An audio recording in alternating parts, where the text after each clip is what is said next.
அன்பு நெஞ்சங்களே, அனைவரையும் இது தெரியுமா நிகழ்ச்சியில் வரவேற்கிறேன். இன்னைக்கு நம்ம தெரிஞ்சுக்க போகுது கோபுரம். கோபுரமா? ஆமாம், கோயிலுடைய கோபுரத்தை பற்றி தெரிஞ்சுக்க போகிறோம். கோபுரம். கோ அப்படின்னா பசு, புறம் அப்படின்னா காப்பாற்றுறது. பசுக்களை காக்கக்கூடிய இடம் கோபுரம். பின்னாட்கள் அது வாயில், அதுக்கப்புறம் கோவிலோட நுழைவாயில்களில் கோபுரம் சொல்ல ஆரம்பித்தாங்க. அதுக்கப்புறம் நாட்கள் செல்ல செல்ல மருவி கோபுரங்கள் அப்படின்னு பொதுவாயிருச்சு. கோபுரம் அப்படின்றது ஒரு கோயிலுடைய நுழைவாயிலையும் குறிப்பிடும். உள்ளே இருக்கக்கூடிய கருவறை, சாமி இருக்காங்க இல்லையா, அதுக்கு மேலே இருக்கக்கூடிய விமானங்களையும் குறிப்பிடும். பொதுவாக பார்த்திங்கன்னா நம்ம தஞ்சாவூர் பெரிய கோயில் தான் பெரிய கோபுரம். ஏன்னா அது பார்த்திங்கன்னா 80 அடி உயரம், கீழே அகலமும் 80 டன் எடை கொண்டது இருக்குது. அதனால தான் மேலே அந்த 80 அடியை தாங்குது. 8 லிங்கம் அதை சுற்றி இருக்குது. ஒன்று 10 டன் இருக்குது. ஒரு அஸ்திவாரமாக அது அந்த கோயிலை தாங்கிக்கிட்டு இருக்கு.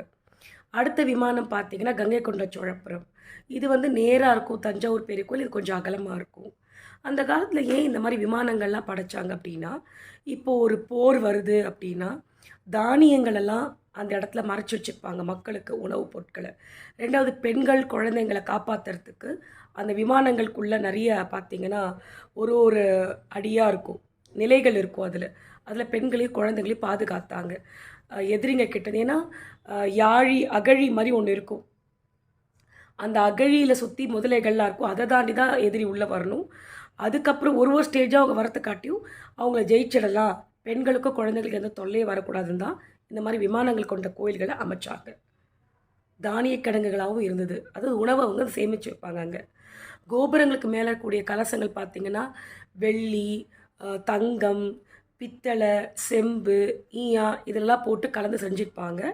இரிடியம் போட்டு உலோகங்களில் இருக்கும். அதில் மெயினாக பார்த்திங்கன்னா நெல், கம்பு, தெனை, சாமை, வரகு, சோளம் இதெல்லாம் அதில் வச்சுருப்பாங்க. அதே மாதிரி அந்த இரிடியம் போட்டு வைக்கிறதுனால இடி மின்னலேருந்து மக்களை காப்பாற்றும் அப்படின்றது ஒரு ஐதீகம். இந்த மாதிரியெல்லாம் நிறைய தொழில்நுட்பங்கள் கொண்டு அந்த காலத்திலே கம்ப்ளீட் கிரானைட் கல் கூட சிறந்து இன்னும் 1000 வருஷம் 2000 வருஷம் தாங்கக்கூடிய அழகான கோபுரங்களாக இருக்கக்கூடிய தஞ்சை பெரிய கோயிலும் கங்கை கொண்ட சோழபுரம் கோயில்களும் அதோட கோபுரங்களும் கல்வெட்டுகளும் கலைகளும் அழகுகளும் தமிழனுடைய அறிவு நுட்பத்தையும் அவனுடைய தொலைநோக்கு பார்வையும் அழகிய கட்டிடக்கலையும் நமக்கு பறைசாற்றுகின்றது. நன்றி, வணக்கம்.